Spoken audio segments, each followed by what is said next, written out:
This is my 1928 Underwood No. 5. I got this machine last summer at an antique store that I frequent. It was kind of by chance that I saw it. I had gone through the whole store, hadn't seen it, and as I was leaving, I turned around and I spotted it kind of tucked back in one of the stalls. I went over to it immediately. There was a piece of paper in it, and I gave it a try, and it worked so well. And I kind of decided to buy it at that time, but I hesitated, so I came back maybe a week later, and it was still there. And what really sold me on this machine was the condition. It's in such nice shape for how old it is. I mean, all the nickel still has a very nice shine to it. I mean, the decals are in beautiful condition. It's just amazing. The keys, you do have a couple of discolored keys, but otherwise the nickel on the rings on these glass top keys is amazing. Even the decal on the frame, you've got a little bit of wear, but not a lot. It's in very, very nice condition, and that's why I bought it. I never really intended to ever buy one of these, but because of the condition of this machine, I just decided to buy it. And it's a really fun machine to use. It's very comfortable to use. The one problem is the noise. These have had, I've read it, people say these have a reputation of being loud.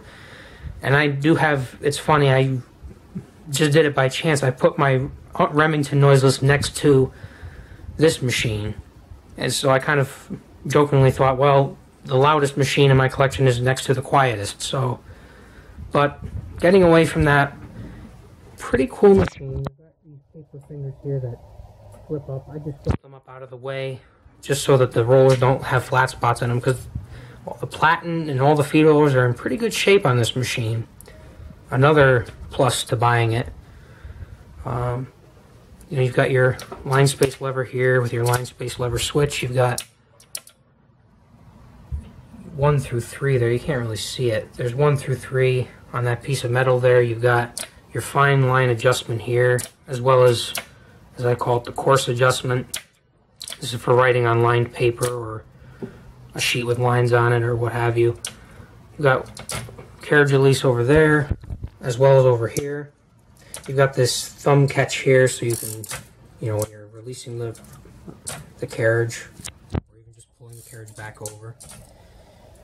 Paper release here. This switch here is to release the margin on your right side, or the left-hand margin. You got your margin release button here, backspace here, tabulator here. This was a really good idea, I think. It does work very well, especially when you're typing and you're using a red and black ribbon. If you want to change quickly, you're typing and you just switch it, and it works extremely well. Even the stencil switch, which is tucked back in here, I didn't know about this before I bought the machine. You just flip it over and there's your stencil setting. That just disengages the ribbon. Pretty cool.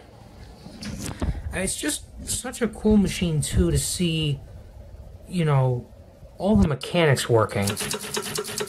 Just a really cool machine overall.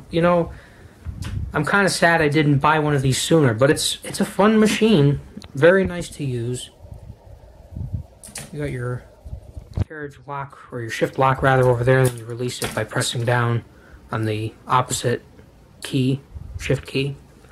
You've also got this, I believe I read this was for envelopes, when you have to put an envelope in the machine to hold it in place. Pretty cool. I'll show it typing a little bit.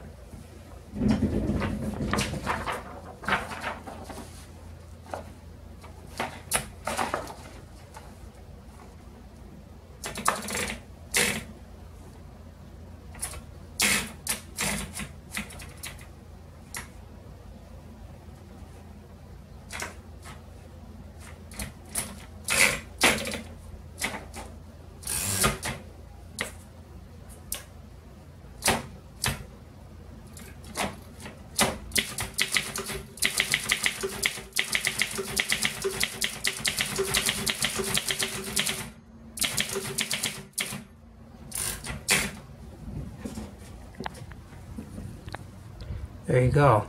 It types very nicely. Very quick machine, very comfortable machine. I mean, the best way to describe it is your fingers dance over the keys on this machine. Just incredible. I can understand why they're so common because, well, that's my theory anyways.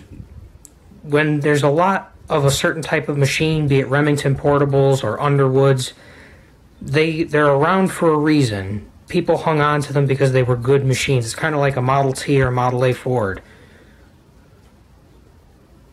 But that's the 1928 Underwood number 5.